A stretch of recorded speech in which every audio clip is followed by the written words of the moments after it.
Hi மக்களே, நான் உங்கள் சவி. இன்றைக்கி வந்து சண்டே அப்படிங்கிறதுனால எல்லாருமே ஃப்ரீயாக இருப்பீங்க. நானும் அப்படி தான் கொஞ்சம் ஃப்ரீயாக இருக்கேன். அதனால் இன்றைக்கி வந்து நெத்திலி மீன் ஃப்ரை பண்ணி சிக்கன் வறுவல், சிக்கன் பிரியாணி, அது போக காடை வறுவல். இன்றைக்கி காடை வறுவல் எப்படி செய்கிறது அப்படின்னு தான் நான் உங்களுக்கு காட்ட போகிறேன். அதுக்கு முன்னாடி நெத்திலிக்கு வந்து ஃப்ரை பண்ணுறதுக்கு ரெடி பண்ணி வச்சுட்டு அதுக்கப்புறம் போய் காடை செஞ்சுக்கலாம் அப்படின்னு சொல்லி ரெடி பண்ணிகிட்ருக்கேன். நெத்திலிக்கு வந்து 1 ஸ்பூன் மிளகாத்தூள், 2 ஸ்பூன் அரிசி மாவு, கொஞ்சமாக சில்லி மிக்ஸ் சேர்த்து நல்லா பிரட்டி எடுத்து வச்சுருக்கேன்.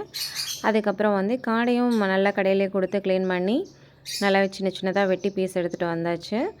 அதுக்கு வந்து நீங்கள் ஒரு பெரிய வெங்காயம், 1/4 கப்பு சின்ன வெங்காயம் சேர்த்துக்கோங்க. நல்லாயிருக்கும் சின்ன வெங்காயம் சேர்த்திங்கனாவே.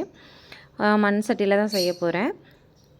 மண் சட்டியில் வந்து ஒரு 2 குழிக்கரண்டி எண்ணெய் ஊற்றி கடுகு போட்டுட்டு, அதுக்கப்புறம் வெங்காயம் நம்ம கட் பண்ணி வச்சுருப்போம் இல்லையா, வெங்காயம் 4 வரமிளகாய், 1 தக்காளி இதெல்லாம் சேர்த்து நல்லா வணக்கிக்கணும். கொஞ்சம் நல்லா வணங்கினதுக்கப்புறம் 2 ஸ்பூன் மல்லித்தூள், 1 மிளகாத்தூள் காரத்துக்கு தகுந்த மாதிரி. ஏன்னா நம்ம மிளகாய் போட்டிருக்கோம்ல, அதனால் மிளகாத்தூள் காரத்துக்கு தகுந்த மாதிரி சேர்த்துக்கோங்க.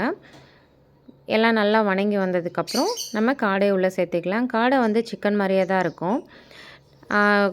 வேகிறதுக்கு ரொம்ப டைம் எடுத்துக்காது. நம்ம வந்து அதுக்கு நல்லா கலரி விட்டுட்டு கொஞ்சமாக தண்ணி சேர்த்து உப்பு சேர்த்து நம்ம மூடி வச்சிடலாம். நல்லா வேகட்டும். அது நல்லா ஃப்ரை ஆகிற வரைக்கும் நாம் விட்டுறலாம்.